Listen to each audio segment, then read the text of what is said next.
Quizá la necesidad más grande de nuestros días es el conocimiento de Dios, de quién es Dios. Y tú dices, bueno, pero ¿cómo es eso si todo el mundo conoce a Dios? Sí y no. Todo el mundo usa la palabra Dios por todos lados. Sin embargo, casi ninguno, cuando usa la palabra, se refiere al Dios de la Biblia. Lo desconocen.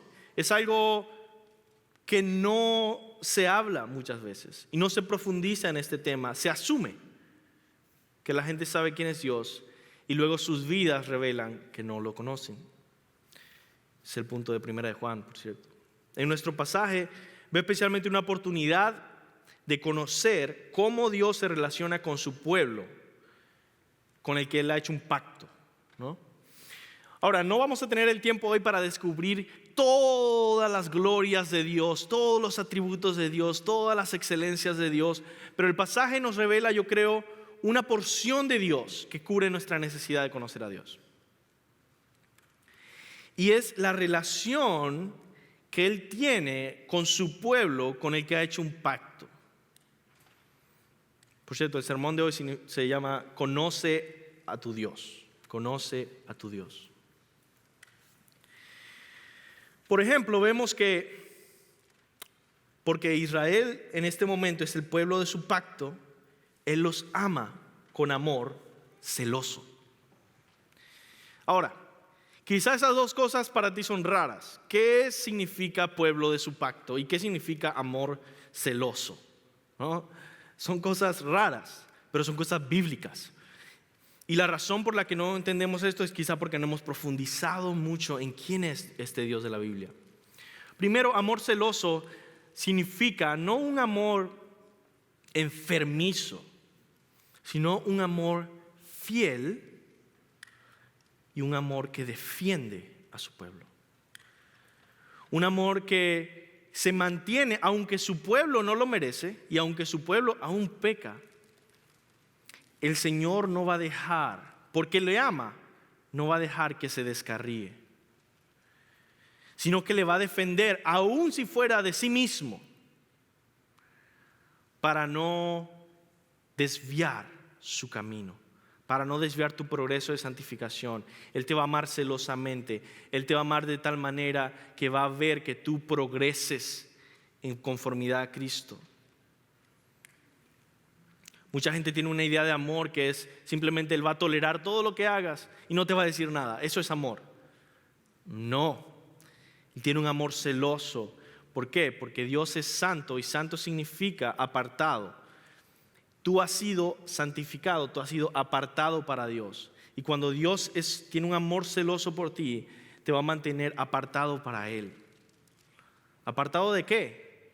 Apartado de los ídolos, apartado del pecado, apartado de la maldad, apartado del egoísmo, apartado de todas estas cosas que te alejan de Dios.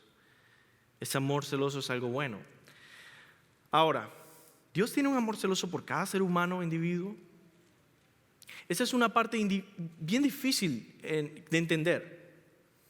Y es este asunto de que Dios tiene un pacto con un pueblo. Es decir, la razón por la que Dios se mantiene comprometido a pesar de las fallas de su pueblo, a pesar de las imperfecciones de su pueblo, a pesar de las debilidades, a pesar de que son rebeldes, no es porque Dios es así con cada individuo y bueno, como Dios es Dios no puede hacer algo más. Es porque Él ha hecho un pacto con ese pueblo. Él ha jurado por sí mismo estar con ellos, redimirlos, restaurarlos, santificarlos, amarlos, ser su Dios. Y ese pueblo ser su pueblo. Entonces vemos esta relación de pacto que Él ha hecho y lo vemos en toda la Biblia y lo vemos en el nuevo pacto. Conociendo estas cosas, ¿cómo se traduce eso a la vida cristiana? Bueno, yo creo que el apóstol Pablo lo expresa muy bien en estos versículos que dicen: ¿no sabéis que vuestros cuerpos, cristianos, vuestros cuerpos son miembros de Cristo? ¿O ignoráis que vuestro cuerpo es templo del Espíritu Santo, el cual está en vosotros, el cual tenéis de Dios, y que no sois vuestros? Ustedes no se pertenecen a ustedes mismos. Porque habéis sido comprados por precio. Glorificad pues a Dios en vuestro cuerpo y en vuestro espíritu, los cuales son de Dios. Este versículo encierra esas dos verdades: el amor celoso de Dios y el hecho de que ustedes son el pueblo de su pacto. Por lo tanto, no son como cualquier otro pueblo. Ustedes, cristianos, ¿no sabéis que ha sido comprado por un precio? Glorificad pues a Dios en vuestro cuerpo y en vuestro espíritu, los cuales son de Dios. Vemos entonces la gloria de Dios en este capítulo, y es lo que vamos juntos a ir descubriendo. Cómo brilla la gloria de Dios en su salvación, en su amor y en la relación que tiene con su pueblo. Y yo deseo que tú lo veas el día de hoy. Y yo te pido que no simplemente trates de apoyarte en tu propia prudencia, inteligencia y sabiduría para entender el pasaje, que estés escuchando y leyendo en la Biblia que tienes en tus manos y anotando, que lo hagas con un espíritu de oración, de dependencia de Dios, de decir: Señor, muéstrame ¿qué? Tu gloria en este pasaje, porque de eso se trata este mensaje, de ver la gloria de Dios brillando aquí. Ahora, ¿cómo vemos la gloria de Dios brillando aquí? De 4 formas, ¿ok? 4 formas en que yo veo la gloria de Dios brillando en este pasaje, en este capítulo. Primero, Dios defiende a su pueblo. Segundo, Dios purifica a su pueblo. Tercero, Dios exhorta a su pueblo. Y cuarto, Dios proclama el evangelio a su pueblo. Y eso vamos a ir profundizando más en quién es Dios, en conocer a Dios y su gloria en cada una de estas acciones que Él hace. ¿Okay? Vamos a comenzar con el primero.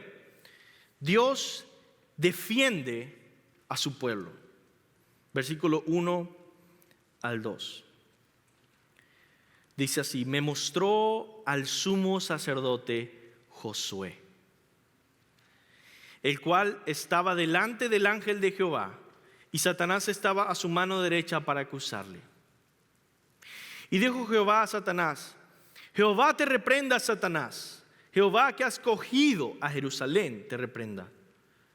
¿No es este un tizón arrebatado del incendio?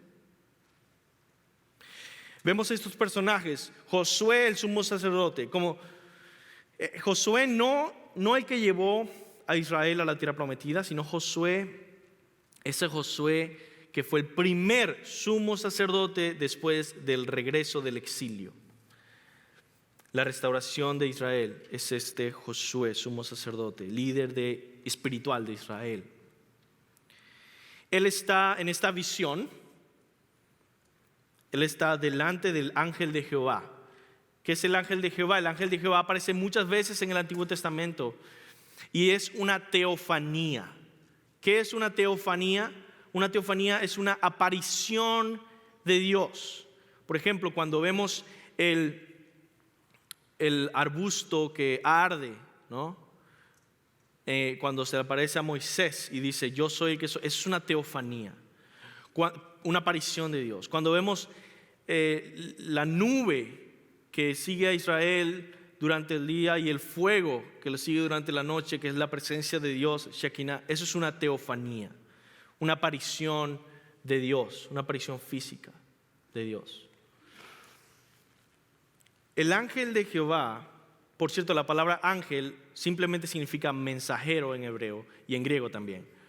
Un mensajero puede ser un profeta, un mensajero puede ser un ángel, un ser angélico, o un mensajero puede ser Dios.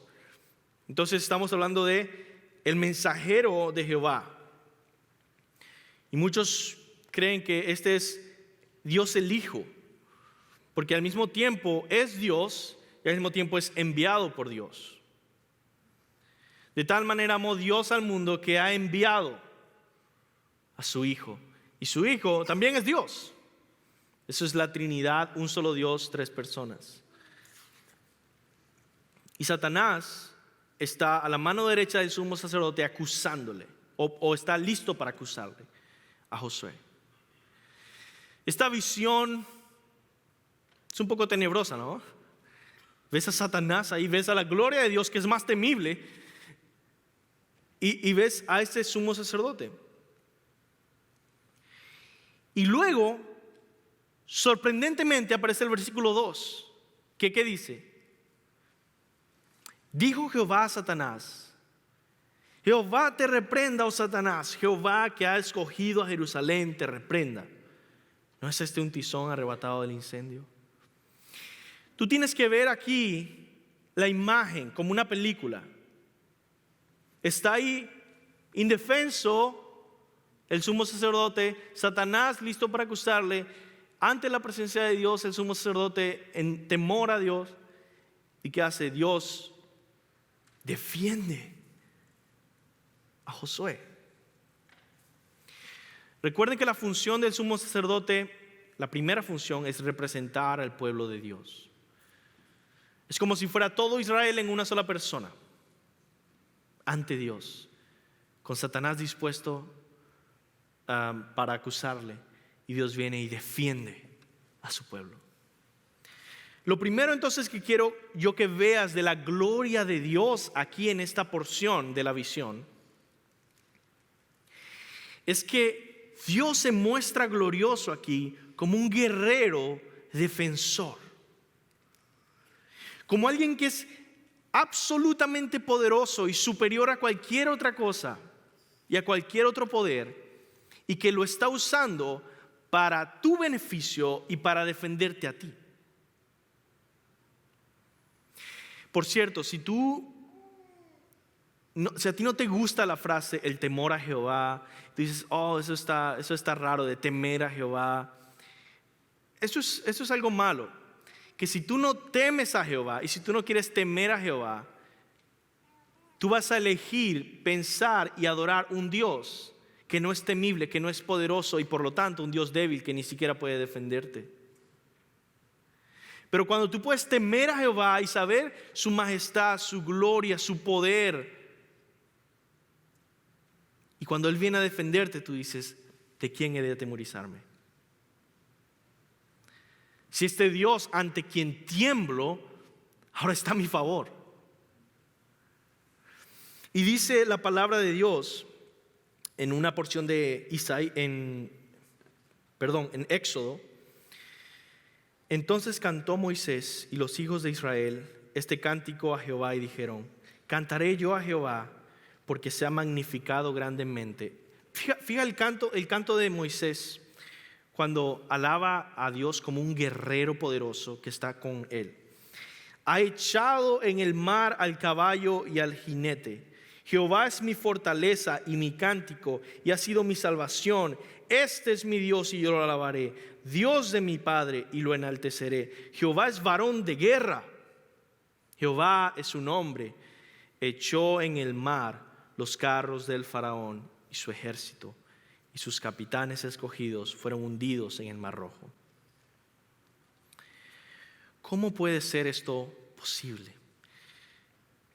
Que Dios defienda tan apasionadamente a su pueblo, porque Él es un Dios celoso por su pueblo, que ama a su pueblo, con el que ha hecho un pacto y lo va a defender.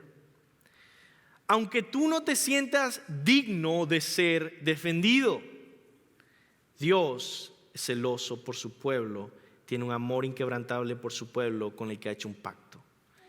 Y tú piensas, Señor, pero yo he pecado, Satanás me está acusando, yo no merezco que me defiendan.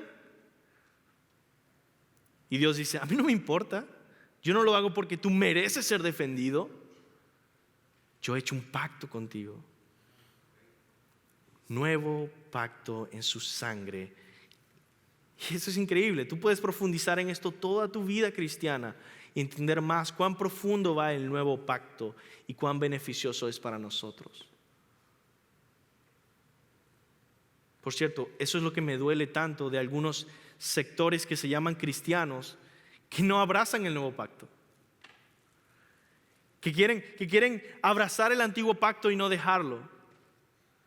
Diferentes sectas, pero hermanos, ¿cómo puede ser? cuán superior, perfecto y glorioso es el nuevo pacto. Cuánta libertad y amor incondicional hay en él. Y cuánto costó darte un nuevo pacto para que tú lo escupas y busques el antiguo. No caigas en la tentación de seguir esas enseñanzas, por más atractivas que sean. Abraza a Cristo, a tu Salvador, que te salvó por su sangre y es gratuitamente, te ha dado salvación eterna y un pacto eterno. Ese Señor te va a defender. Dios aquí en este pasaje, en estos 2 versículos, es realmente como tu abogado, pero más que tu abogado. Es como un abogado que también es tu juez. Y eso es lo que dice el apóstol Pablo en Romanos 8:32 al 34, que él dice: el que no eximió ni a su propio Hijo, sino que lo entregó por todos nosotros, ¿cómo no nos concederá también con él todas las cosas? ¿Quién acusará a los escogidos de Dios? ¿Quién acusará a los escogidos de Dios? Ojo que el énfasis está ahí en escogidos. Es decir, no es quién acusará a estos santos que no pecan ni hacen nada malo. No, ¿quién acusará a estos a quienes Dios ha escogido? Dios es el que justifica, el que da la sentencia de tú eres justo. Y ya lo hizo. ¿Quién es el que condena? Si el que justifica ya me justificó. Si el que justifica ya dijo que soy justo. Si el juez ya dio su sentencia, ¿quién más va a condenar? Cristo es el que murió, sí, más aún el que resucitó, el que además está a diestra de Dios y también intercede por nosotros. Además de que ya la sentencia ha sido dada, eres perdonado eternamente, eres justo a los ojos de Dios por Cristo. Además de eso que ya está establecido, tenemos a Cristo intercediendo. Eso significa orando a nuestro favor, defendiéndonos, luchando a nuestro favor ante el juez, ante el Padre. ¿Quién ha de acusar a los escogidos de Dios? ¿Porque somos mejores que los demás? Absolutamente no. Porque Dios ha hecho este pacto por su sangre en la cruz con nosotros. Nos ha escogido, redimido, justificado y ahora intercede por nosotros por siempre. Así es nuestro Señor. Como decía un predicador, si tú pudieras escuchar audiblemente la forma en la que Jesucristo está intercediendo por ti en este momento, dime si no te atreverías a hacer lo que sea. Esto es algo real, mis hermanos. Este Dios es real y es nuestro Dios, si tú eres cristiano. Vamos al segundo punto, el versículo 3 al 5. Dios purifica a su pueblo. Aquí vemos a Dios purificando y vemos esta imagen. Josué, el sacerdote, dice versículo 3, estaba vestido de vestiduras viles y estaba delante del ángel. Y habló el ángel y mandó a los que estaban delante de él diciendo, el ángel es el ángel de Jehová, es Dios, ¿okay? Esta es la teofanía de Dios. Estaba vestido de vestiduras viles y estaba delante del ángel. Vamos a parar ahí en ese versículo 3. ¿Qué significa esto de vestiduras viles? Esta palabra en hebreo, vestiduras viles, significa vestiduras que están llenas de excremento humano, llenas de estiércol. Quizá te sorprende eso, pero te aseguro que no te sorprende tanto como le habría sorprendido a un israelita en ese tiempo. Porque ellos entendían el proceso de purificación tan grande que llevaba un sumo sacerdote, especialmente para entrar a la presencia de Dios, es decir, el lugar santísimo. ¿Cuántas veces al año? Una sola vez. Toda la preparación que hay para una sola oportunidad de entrar al lugar santísimo, a la presencia de Dios, y en esta visión se ve al sumo sacerdote cubierto en excremento. Y yo quiero ayudarte con esa cita de un estudioso bíblico que expresa el proceso del sumo sacerdote para purificarse antes de ir al lugar santísimo el día de la expiación. Presten atención. Dice, una semana antes del día de la expiación, se aislaba al sumo sacerdote, se le llevaba fuera de su casa a un lugar en el que estuviera completamente solo. ¿Por qué? Para que accidentalmente no tocase a nadie impuro, ni comiese nada impuro. Le llevaban comida no contaminada y se bañaba y preparaba su corazón. La noche antes del día de la expiación no dormía. Pasaba toda la noche orando y leyendo la palabra de Dios para purificar su alma. Después, en el día de la expiación, se bañaba de pies a cabeza y se vestía de lino blanco, puro, sin mancha. Entonces entraba en el lugar santísimo y sacrificaba un animal a Dios como expiación para pagar por sus propios pecados. Después salía y volvía a bañarse y le ponía otra túnica de lino. Y después volvía a entrar, y esta vez para el sacrificio por los pecados de los sacerdotes. Pero ahí no acababa todo. Salía por tercera vez y de nuevo se bañaba de arriba abajo. Le vestían con una nueva túnica de lino fino y entraba en el lugar santísimo para expiar el pecado de todo el pueblo. ¿Sabías que todo ese proceso se llevaba a cabo en público? La gente veía al sumo sacerdote hacer todas estas cosas. Ellos sabían que él era su representante. Es como todo el pueblo ahí, en una persona. Ellos le apoyaban, ellos le observaban, le examinaban constantemente.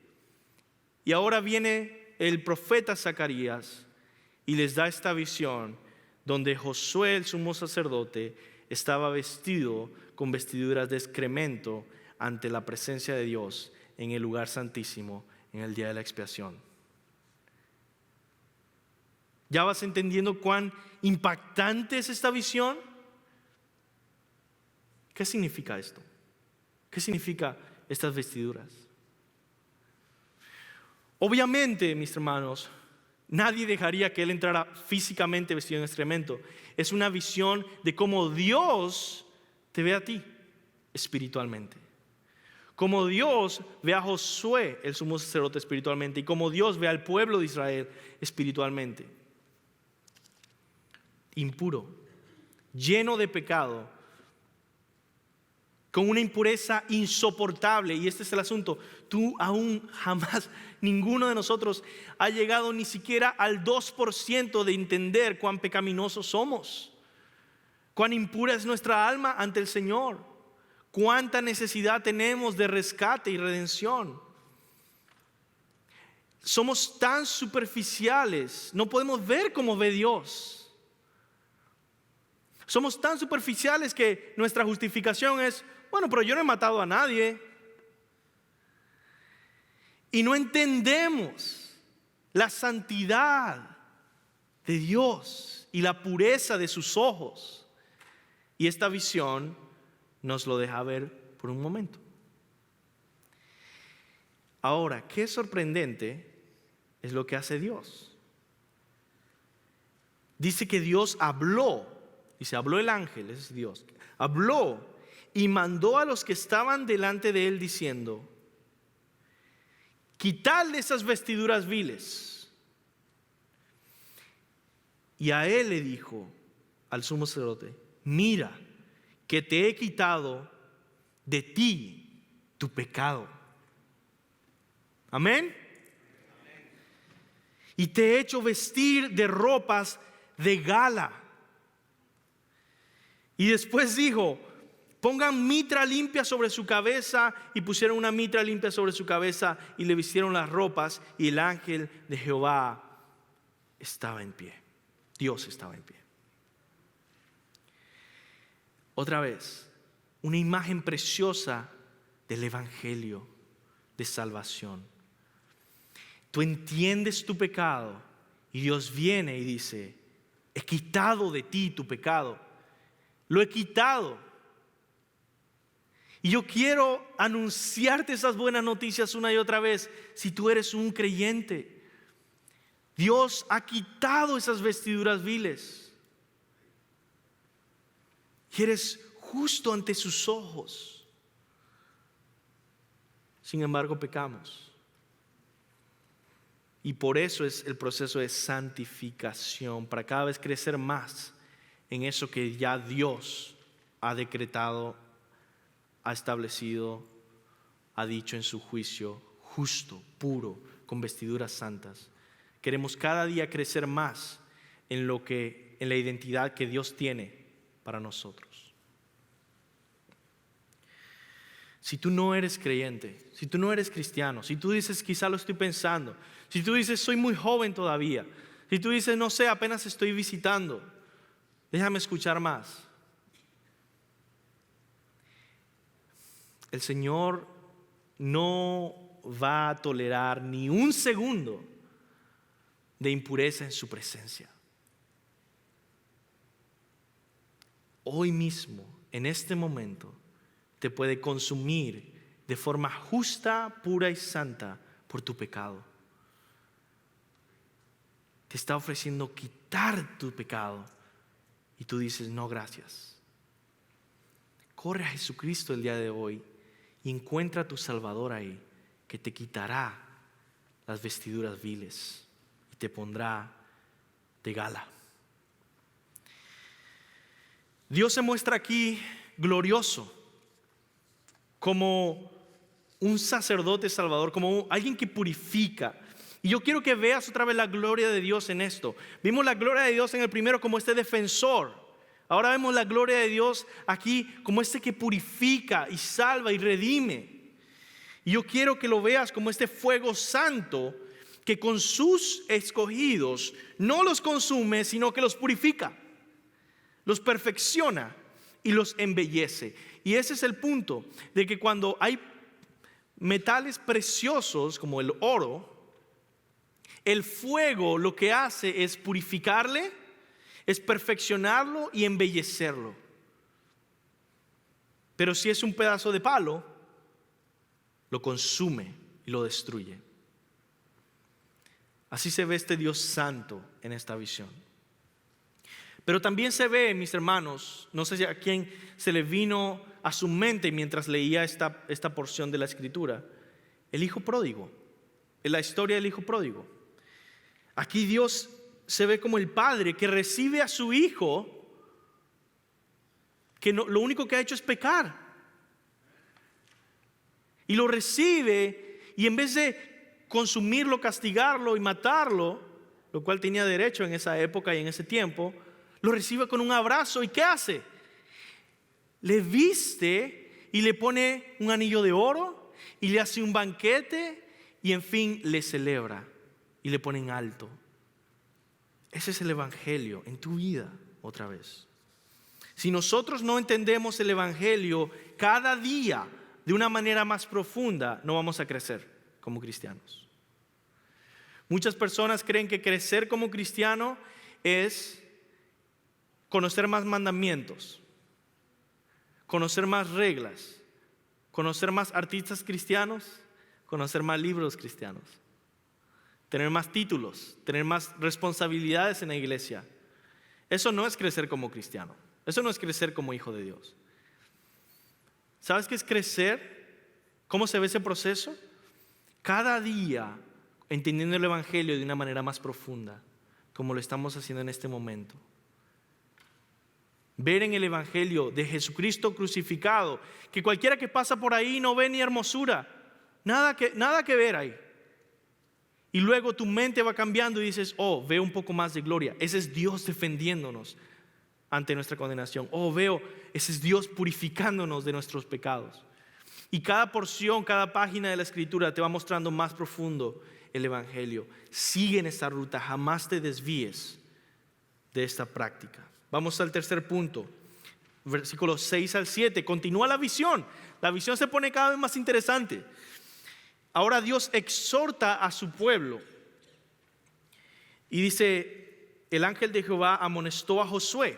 Esa palabra amonestó puede ser como exhortó, no como regañó. No es como que, hiciste esto mal, sino como, vamos, levántate, haz esto bien. Eso es una exhortación que contiene ánimo. El ángel de Jehová amonestó a Josué diciendo, así dice Jehová de los ejércitos, si anduviereis por mis caminos y si guardares mi ordenanza, también tú gobernarás mi casa, también guardarás mis atrios, y entre estos que aquí están te daré lugar. Si tú anduvieses por mis caminos, hijo mío, si guardares mis ordenanzas, mis mandamientos, si obedeces, si continúas caminando conmigo, tú gobernarás mi casa, tú seguirás siendo un líder. Eso es una imagen hermosa de un maestro que sabe enseñar, de un padre que sabe enseñar a sus hijos a obedecer. Dios sabe cómo enseñarte a obedecer. Un buen maestro ofrece esperanza y motiva al trabajo, motiva al esfuerzo, con esperanza. Si no hay nada por lo que luchar, ¿para qué trabajar? Pero viene y le impulsa y le dice, hey, no te desecharé, sino que quiero usarte, pero obedéceme, sígueme.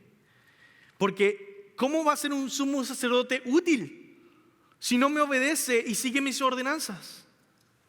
Si no camina conmigo. Entonces, a ti mismo, tú dices, Señor, úsame. Y dice, te quiero usar, obedéceme, sígueme. ¿Cómo te va a ser un instrumento útil, como dice en 1 Timoteo? Si no tienes la intención de crecer en obediencia y santidad. ¿Cómo puedes lograr crecer en obediencia y santidad? Comencé con eso, con su palabra primeramente. Muchas otras formas sí, pero primeramente, si tú no estás en su palabra y en la oración cada día, no vas a crecer. Por eso, usa estos recursos que te estamos dando, ya sea en el teléfono, ya sea en papel, ya sea en audio. Camina diariamente con el Señor. Desarrolla una disciplina de decir, yo quiero ser una persona que camina con el Señor diariamente y esa es mi prioridad. Como dice Santiago 1, 22 al 27, no se contente solo con escuchar la palabra, pues así se engañan a ustedes mismos, ¿no? Yo escuché que debo leer la Biblia. Sí, me gusta escuchar eso, que debo leer la Biblia. ¿Y cuándo fue la última vez que la leíste? Bueno, no sé, pero me gustó ese mensaje de que debo leer más la Biblia. No se contenten solo con escuchar la palabra, pues así se engañan a ustedes mismos. Llévenla a la práctica. Eso es Nueva Versión Internacional, lo traduce de esta forma, que me gusta. El que escucha la palabra, pero no la pone en práctica, es como aquel que se mira el rostro en un espejo y después de mirarse se va y se olvida enseguida de cómo es. Pero quien se fija atentamente en la ley perfecta que da libertad y persevera en ella, no olvidando lo que ha oído, sino haciéndolo, recibirá bendición al practicarla. Amén. Vamos a terminar el mensaje de hoy simplemente con el final de la visión. Versículos 8 al 10. Esta quizá es la parte más rara de toda la visión. Dios proclama el evangelio a su pueblo. Dios proclama el evangelio a su pueblo. Entonces vimos la gloria de Dios en estas tres formas y ahora vamos a ver una cuarta. Primero como nuestro defensor, ese Dios glorioso que nos defiende. aun cuando no lo merecemos. En segundo lugar, como aquel que nos purifica, un sacerdote que nos purifica completamente y nos viste de gala. Vimos esa gloria de este amor de Dios. En tercer lugar, vemos a Dios exhortándonos como un maestro, como un padre, como alguien que nos guía, que nos discipula, como el maestro. Y ahora, al final, vemos a Dios como este profeta que da buenas noticias de gran gozo. El Evangelio. Dios proclama el Evangelio a Josué y dice así: escucha pues ahora, Josué sumo sacerdote.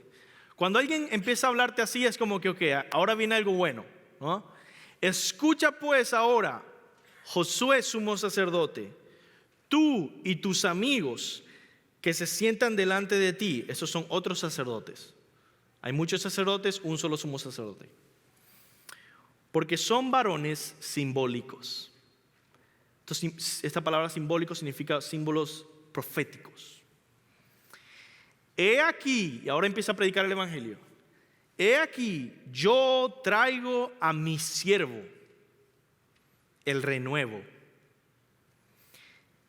He aquí aquella piedra que puse delante de Josué. Tres cosas: mi siervo.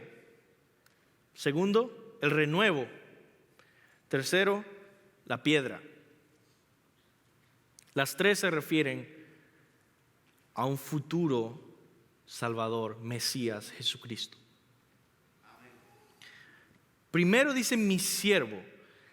Muchas partes en el Antiguo Testamento, no las voy a leer todas, sobre todo en Isaías constantemente, habla del Mesías como mi siervo.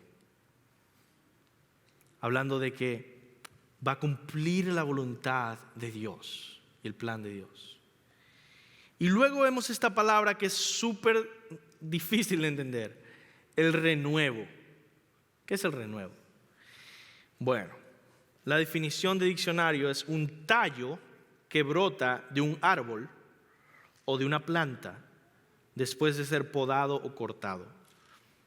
Es un tallo que brota de una planta. Es este tallo que aparece como de la nada, ¿sí? No existía y de repente existe. Eso habla, como muchos comentaristas hablan, de este aparecer sencillo y humilde.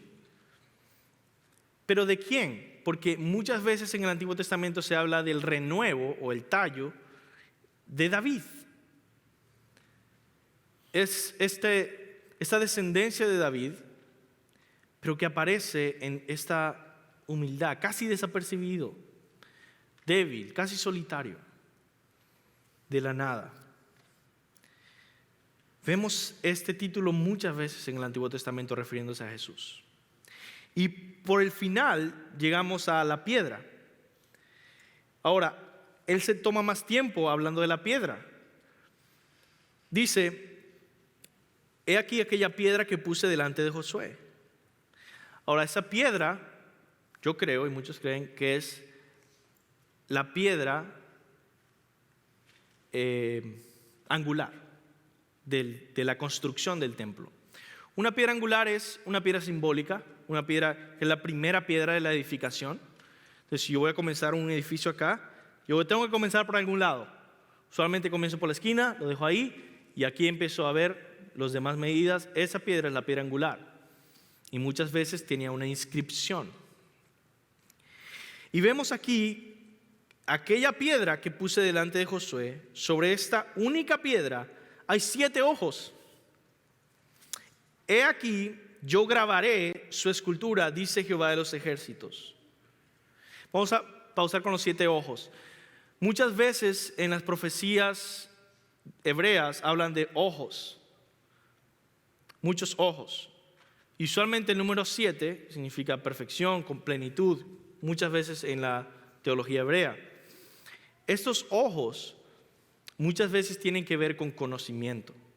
Es decir, si yo tengo muchos ojos, yo puedo ver y estar al tanto de todo lo que pasa Y cuando tengo ojos por todos lados, por ejemplo, el principio de Ezequiel, cuando habla de esferas que tienen ojos por todos lados, es que no hay absolutamente nada que se escape de mi conocimiento, de mi vista, que yo esté percatado de estas cosas. Está hablando del conocimiento de Dios, de la omnisciencia de Dios, de que Dios lo sabe todo y que no hay nada que se escape de su mirada. Y de esta piedra. Esta piedra se describe así como sobrenatural. Y vemos muchas veces en el Antiguo y en el Nuevo Testamento describiendo a Jesucristo como la piedra angular que desecharon los constructores. La piedra angular que es el Señor Jesucristo, sobre la cual se edifica todo el edificio. Y dice que en esa piedra Él grabará esculturas, la hará bella, hermosa ante todos para ver. Y que una de las cosas que va a decir esa escultura es: quitaré el pecado de la tierra en un día. Quitaré el pecado de la tierra en un día. En aquel día, dice Jehová de los ejércitos, cada uno de vosotros convidará a su compañero debajo de su vid y debajo de su higuera. ¿Qué quiere decir? Habrá esta paz, armonía, amor entre el pueblo de Dios. De ven, vamos a descansar juntos. Habrá descanso, habrá una nueva creación. Vemos aquí el anuncio del Evangelio, de las buenas noticias, unos cientos de años antes de que Jesús naciera. Es como que si Dios viniera como un profeta diciendo buenas noticias a su pueblo. La salvación de los últimos tiempos se cumple en Jesús.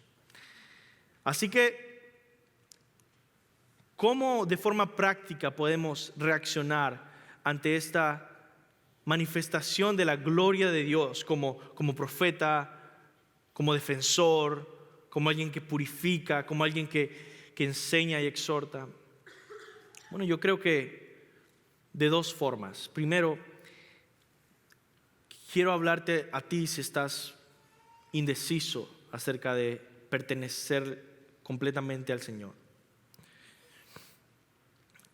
¿Quién es tu Dios? Porque si no es este Dios glorioso, que es el que vive y reina y defiende a su pueblo y tiene un pacto con su pueblo, entonces no es ningún otro Dios. Dice la palabra que literalmente Satanás es el que gobierna todo aquel que no está bajo Dios, bajo la autoridad, el gobierno y el reino de Dios. Puedes hoy ser limpio de tu pecado y obtener tu Dios. Es decir, tener esa relación de pacto de que Él dice: yo seré tu Dios, tú serás mi pueblo por toda la eternidad. No te pierdas esa oportunidad. Y segundo, por supuesto, a los cristianos, que es la mayoría de las personas aquí. ¿Vives para dar la gloria a Dios? ¿A ese Dios? ¿Acaso no merece ese Dios ser tu prioridad? ¿Acaso no merece ese Dios que le sirvas y le obedezcas? ¿Acaso no merece ese Dios glorioso que ama, que defiende, que tomes tu tiempo diario para leer la Biblia y orar? ¿No merece ese Dios que dejes esas cosas que quizá te gustan pero sabes que le ofenden? ¿No merece ese gran Dios que le cantes con todo tu corazón aunque tengas una voz que no es la mejor? ¿No merece ese Dios que comprometas a seguirle, a servirle, a venir a la iglesia, a vivir para Él? ¿No merece ese Dios que dejes atrás una vida de pecado que solo sabe servirse a sí mismo? Porque este es el asunto. Cuando una persona dice: no, yo no quiero ser cristiano porque tengo esta preferencia, esta preferencia, esta preferencia, lo que está diciendo es esto: yo no quiero a este Dios glorioso y majestuoso, yo quiero ser mi propio Dios. Yo quiero que todo lo que yo haga y todo lo que yo viva sea acerca de mí. No tomes esa decisión. Vive para la gloria de Dios, Para eso fuiste creado. Y déjame contarte un secreto que no es tan secreto. En el momento que tú hagas eso y tú vivas para su gloria, vas a llegar a conocer, a descubrir por primera vez en tu vida algo en tu corazón, en tus huesos, que te va a decir: para esto fui creado. Jamás pensé que hubiera un placer comparado a vivir para su gloria. ¿No sabéis que vuestros cuerpos son miembros de Cristo? ¿O ignoráis que vuestro cuerpo es templo del Espíritu Santo, el cual está en vosotros, el cual tenéis de Dios, y que no sois vuestros? Porque habéis sido comprados por precio. Glorificad pues a Dios en vuestro cuerpo y en vuestro espíritu, los cuales son de Dios.